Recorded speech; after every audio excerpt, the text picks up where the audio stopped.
Vanishes like a ghost. It takes over every man it touches.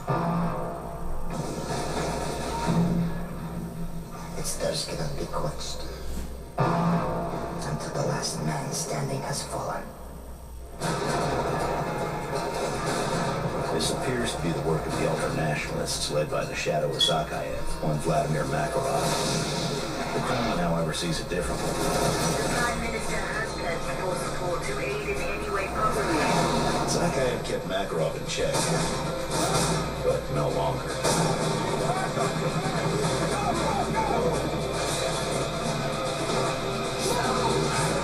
The world's men of action will look and wonder how it came to this. He's got a contact in Rio. Does she have a going on the inside? He's gone silent. Makarov's reach is spreading. This can only end one way. You may be able to destroy me, but the beast will eventually come for you.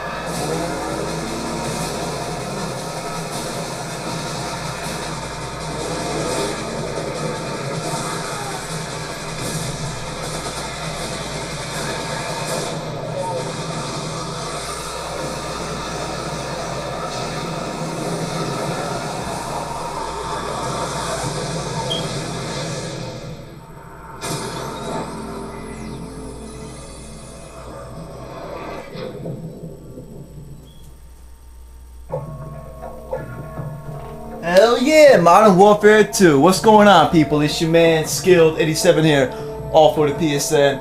And courtesy of KoopaNetworkLive.com, we're bringing you guys my review of Modern Warfare 2, which is available for the PC, Xbox 360, and of course the Sony PlayStation 3.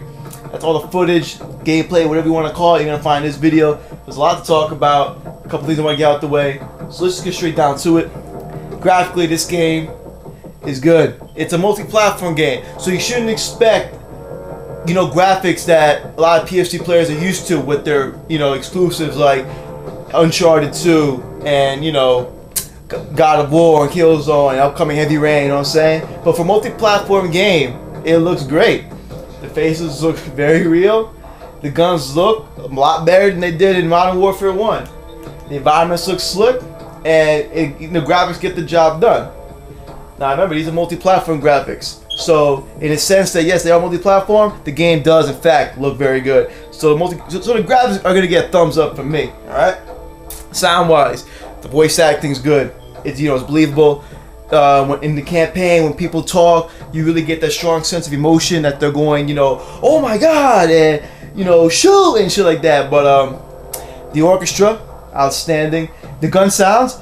While a lot of guns do sound outstanding, some guns sound very kind of meh. But yeah, it still doesn't deter from your overall gameplay experience. So sound for me again gets a thumbs up. Thumbs up, 2 thumbs up, whatever you want to call it. Replay value wise, hell yeah. I don't even need to get into that. This game is all about the replay value. That's the reason why Call of Duty has been so famous for so many years, because of its addicting multiplayer and high replay value with it, and how every Call of Duty game can last you many, many months, if not, a year and more. People to this day are still playing Modern Warfare 1, and that game's been out for 2 years, so this game reeks of replay value. Controls. The controls this year are the same as they were, last year and the year before that. The game still stays true to its arcade style, running gun.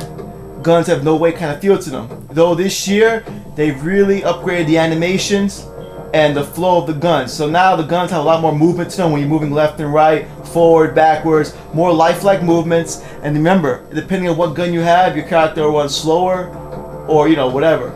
So that's as realistic as it's going to get. There's, better running animations, and your character just moves a little more lifelike. But in terms of aiming, it's still an arcade style shooter, so there's a lot of twitching involved. You go left, right real quick, you know what I'm saying? But yeah, controls, 2 thumbs up for me. Nothing wrong with the controls either. Now the game has a campaign mode, a special ops mode, special forces, whatever you want to call it, and a multiplayer. A lot of people argue with you that, Call of Duty, you basically buy just to play multiplayer. And I'm one of those people that, might agree with that. But the game does have the special ops mode, whatever you want to call it, and let's take a look at that real quickly. Unlike last year's World at War, with the zombie mode was so addictive and awesome that people actually bought the damn World at War game just to play zombies. The same cannot be said about special ops this year. What it basically does, it takes you and a friend, it pushes you in a lot of campaign missions, and it's just, you know, you go from point A to point B, you survive wave after wave, or eliminate all the enemies on the screen, or complete certain objective. While it is fun to play with a friend, like I said, you're only playing with a friend. The game has no form of matchmaking. So unless you have a friend on your friends willing to play this mode, you're gonna be, you know, playing this by yourself. You can play it offline by yourself, but that's not, you know, the whole idea behind it. You want to play this with a friend, preferably with a mic, and you get to enjoy lots and lots of stages. Like I said, a couple stages are built from scratch for this mode, but the majority of them are straight from the campaign, and it's just having a friend by your side. It's fun, but it's not like something that you're really going to be into for more than a day or two.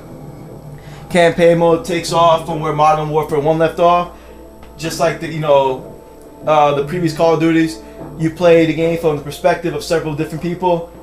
Slope McTavish makes his grand appearance once again. He is the main character of Modern Warfare. You got newcomer Ramirez and Sergeant Roach. Ramirez he plays the American side with the Rangers, and Roach, Roach, he plays the UK people. You play one stage as Ramirez, vice versa, back and forth. You're gonna go through Afghanistan, the White House, all these cool places. The game's really violent this time around. A lot of controversial shit you'll be doing in this game, but you're really gonna enjoy the campaign. I'm not gonna talk too much about it because I don't really want to spoil shit.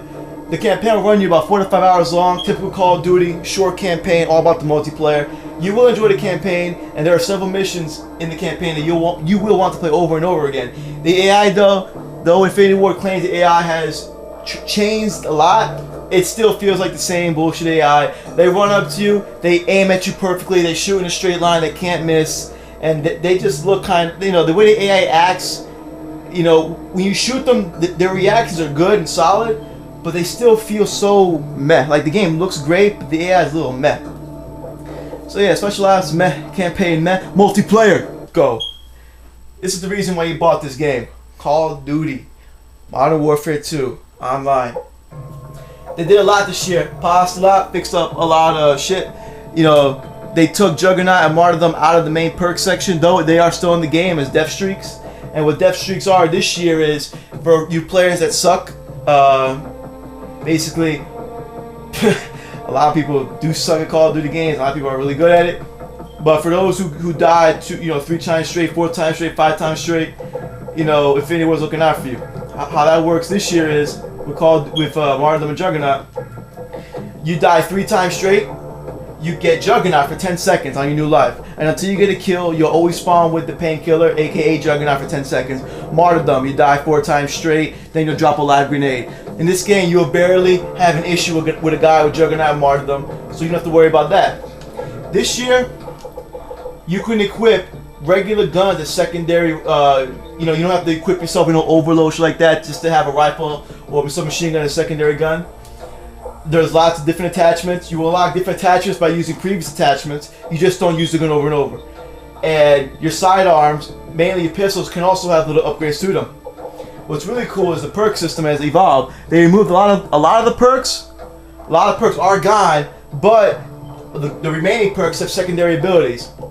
Main example, like Steady Aim Pro. Steady Aim, normally increase it by accuracy. Use it a lot throughout your online career, and eventually it'll turn to Steady Aim Pro. Now it'll be Steady Aim plus longer hold breath duration. So it's like having 2 perks in one. So the more you play, the more perks you unlock, and you know, with the 3 perk slots you got, each perk can have a secondary ability. So the game, multiplayer introduces the death streak, secondary abilities for your perks, and a lot more attachments, and you can have main guns as your sidearm. The game has really evolved, and it's a multiplayer is everything you'd want it to be. Overall, this game's gonna get a 9 out of 10 from me. Thank you for watching this video. Hit up CooperNetworkLive.com, and I'll see you online tonight.